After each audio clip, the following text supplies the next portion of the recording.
ના પરિણામ જે જાહેર થયા હતા Q3ના, તો શું વિગત આના પર આવતી દેખાઈ રહી છે? નંબર્સ કેવા છે જાણીએ સહયોગી તૃપ્તિ કપૂરિયા પાસેથી. તૃપ્તિ, ગુડ આફ્ટરનૂન. અને કઈ રીતે પરિણામ અલ્ટ્રાટેક સિમેન્ટના છે? ગુડ આફ્ટરનૂન ચાની. આપણે ગઈકાલે અલ્ટ્રાટેક સિમેન્ટના અનુમાન ઉપર નજર કરી હતી, તો આજે અનુમાન કરતાં વધુ સારા પરિણામ આપણને હાલમાં જોવા મળી રહ્યા છે. વાયુવાય ધોરણે નંબર્સ જાહેર થયા છે.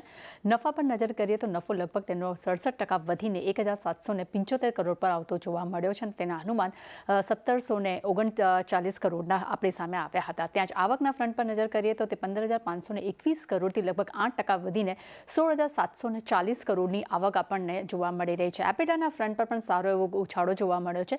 2,336 કરોડની સામે લગભગ આપણને 3,254 કરોડ એબિટા આવતા જોવા મળે છે. લગભગ 39% ગ્રોથ ત્યાં પણ આપણે જોઈ રહ્યા છે. ત્યાં માર્જિનના ફ્રન્ટ પર નજર કરીએ તો માર્જિન આપણને અનુમાનથી સારા જોવા મળ્યા છે.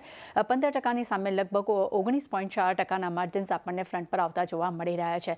ત્યાં બીજા અન્ય એના રિઝલ્ટ્સ પર નજર કરી લઈએ તો ઇન્ડિયા સેલ્સનું વોલ્યુમ જે છે તે 5% આપણને વધતું જોવા મળ્યું છે. બીજી તરફ તેની કેપેસિટી યુટિલાઇઝેશન જે છે તે લગભગ 77% આપણને રહ્યો છે. ત્યાં જ સ્થાનિક ગ્રે સિમેન્ટ વોલ્યુમ ગ્રોથ પર નજર ત્યાં પણ આપણને 5%નો ગ્રોથ જોવા મળ્યો છે અને તે 25.44 એમ વાયુવાય ધોરણે નંબર આવતા જોવા મળ્યા છે. ત્યાં કન્સો સેલ્સ વોલ્યુમ ગ્રોથ પર નજર કરીએ ત્યાં પણ લગભગ 6%નો ઉછાળો આવતો જોવા મળ્યો છે અને 27.32 એમ પર આપણને જોવા મળ્યા છે. એટલે ઓવરઓલ જોવા જઈએ તો અલ્ટ્રાટેકના ખૂબ જ સારા પરિણામ જે છે આપણને હાલમાં જોવા મળી રહ્યા છે. જી તૃપ્તિ, આભાર આપનો.